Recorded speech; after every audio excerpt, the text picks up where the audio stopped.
దినమందు వారు మోషే గ్రంథము జనులకు చదివి వినిపించగా అందులో అమ్మోనీయులు గాని మోయాబీయులు గాని దేవుని యొక్క సమాజమును ఎన్నటికీ చేరకూడదు, వారు అన్నపానములు తీసుకొని ఇశ్రాయేలీయులకు ఎదురుపడక వారిని శపించుమని బిలామును ప్రోత్సాహపరిచిరి.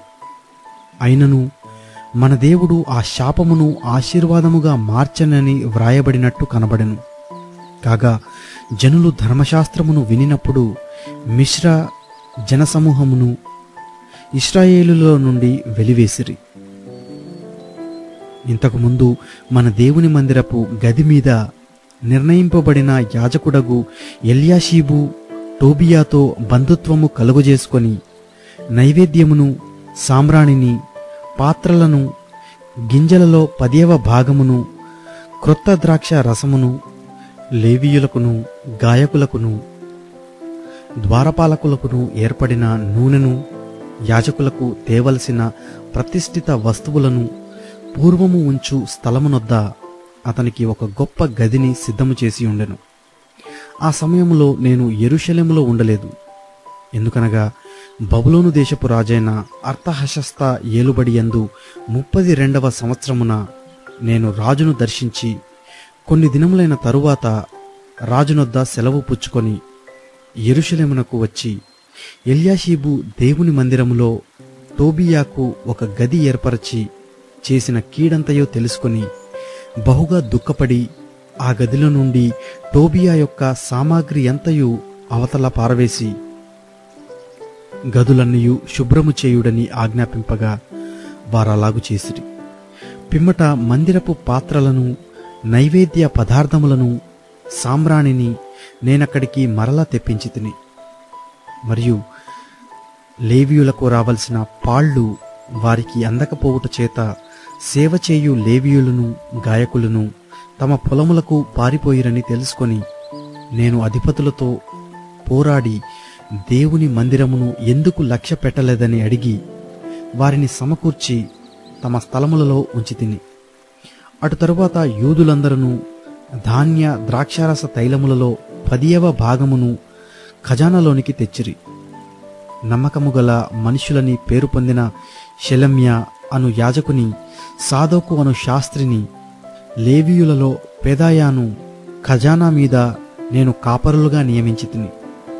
వారి చేతి క్రింద మత్తన్య కుమారుడైన జక్కూరునకు పుట్టిన హానాను నియమింపబడెను. మరియు తమ సహోదరులకు ఆహారము పంచిపెట్టు పని వారికి నియమింపబడెను. నా దేవా, ఈ విషయములో నన్ను జ్ఞాపకముంచుకొని నా దేవుని మందిరమునకును దాని ఆచారముల జరుగుబాటునకును నేను చేసిన ఉపకారములను మరువకుండుము. ఆ దినములలో యూదులలో కొందరు విశ్రాంతి దినమున ద్రాక్ష తొట్లను త్రొక్కుటయు, గింజలు తొట్లలో పోయుటయు, గాడిదల మీద బరువులు మోపుటయు, ద్రాక్షారసమును, ద్రాక్ష పండ్లను, అంజూరపు పండ్లను, నానా విధములైన బరువులను విశ్రాంతి దినమున యెరూషలేములోనికి తీసుకుని వచ్చుటయు చూచి ఈ ఆహార వస్తువులను ఆ దినమున అమ్మిన వారిని గద్దించి తిని. తూరు దేశస్థులను కాపురముండి యెరూషలేములోను విశ్రాంతి దినములలో యూదులకును చేపలను మొదలైన నానావిధ వస్తువులను తెచ్చి అమ్ముచుండిరి. అంతట యూదుల ప్రధానులను నేనెదురాడి, విశ్రాంతి దినమును నిర్లక్ష్యపెట్టి మీరెందుకు ఈ దుష్కార్యమును చేయుదురు? మీ పితరులను ఇట్లు చేసి దేవుని యొద్ద నుండి మన మీదికిని ఈ పట్టణస్థుల మీదికిని కీడు రప్పింపలేదా? అయితే మీరు విశ్రాంతి దినమును నిర్లక్ష్యపెట్టి ఇశ్రాయేలీయుల మీదికి కోపము మరి అధికముగా రప్పించుచున్నారని చెప్పితిని.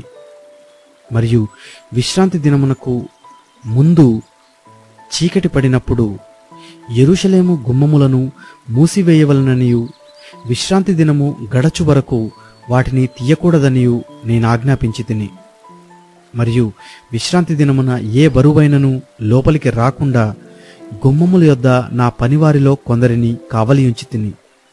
వర్తకులను, నానా విధములైన వస్తువులను అమ్మువారును 1-2 మారులు యెరూషలేము అవతల బస చేసుకొనగా నేను వారిని గద్దించి వారితో ఇట్లాంటిని: మీరు గోడచాటున ఎందుకు బస చేసుకొంటిరి? మీరు ఇంకొకసారి ఇలాగు చేసిన ఎడల మిమ్మును పట్టుకొందునని చెప్పితిని. అప్పటి నుండి విశ్రాంతి దినమున వారు మరి రాలేదు. అప్పుడు తమ్మును తాము పవిత్రపరచుకొనవలెననియు విశ్రాంతి దినమును ఆచరించుటకు వచ్చి గుమ్మములను కాచుకొనవలెననియు లేవీయులకు నేను ఆజ్ఞాపించి తిని. నా దేవా, ఇందును గూర్చియు నన్ను జ్ఞాపకముంచుకొని నీ కృపాతిశయము చొప్పున నన్ను రక్షించుము. ఆ దినములలో అష్డోదు, అమ్మోను, మోయాబు సంబంధులైన స్త్రీలను వివాహము చేసుకొనిన కొందరు యూదులు నాకు కనబడిరి. వారి కుమారులలో సగము మంది అష్డోదు భాష మాట్లాడువారు. వారు ఆయా భాషలు మాట్లాడువారు గాని యూదుల భాష వారిలో ఎవరికినీ రాదు. అంతట నేను వారితో వాదించి వారిని శపించి కొందరిని కొట్టి వారి తల వెండ్రుకలను పెరికివేసి, మీరు వారి కుమారులకు మీ కుమార్తెలను ఇయ్యకయు, మీ కుమారులకైనను మీకైనను వారి కుమార్తెలను పుచ్చుకొనకయు ఉండవలనని వారి చేత దేవుని పేరట ప్రమాణము చేయించి, ఇట్టి కార్యములు జరిగించి ఇశ్రాయేలీయుల రాజైన సొలొమోను పాపము చేయలేదా? అనేక జనములలో అతని వంటి రాజు లేకపోయినను అతడు తన దేవుని చేత ప్రేమింపబడినవాడై ఇశ్రాయేలీయులందరి మీద రాజుగా నియమింపబడినను అన్య స్త్రీలు అతని చేత సహా పాపము చేయించలేదా? కాగా ఇంత గొప్ప కీడు చెయ్యునట్లును మన దేవునికి విరోధముగా పాపము చేయునట్లును అన్య స్త్రీలను వివాహము చేసుకొనిన మీ వంటి వారి మాటలను మేము ఆలకింపవచ్చునా అని అడిగితిని.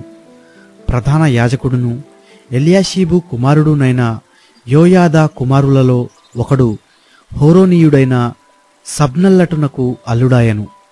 దానిని బట్టి నేను అతని నా యొద్ద నుండి తరిమితిని. నా దేవా, వారు యాజక ధర్మపు నిబంధనను లేవీయుల నిబంధనను అపవిత్రపరిచిరి గనుక వారిని జ్ఞాపకముంచుకొనుము. ఈలాగున వారు ఏ పరదేశులలోనూ కలియకుండా వారిని పవిత్రపరచి ప్రతి యాజకుడును ప్రతి లేవీయుడును విధి ప్రకారముగా సేవ చేయునట్లు నియమించి తిని. మరియు కావలసి వచ్చినప్పుడెల్లా కట్టెల అర్పణను ప్రథమ ఫలములను తీసుకొని వచ్చినట్లుగా నేను నియమించి తిని. నా దేవా, మేలుకై నన్ను జ్ఞాపకముంచుకొనుము.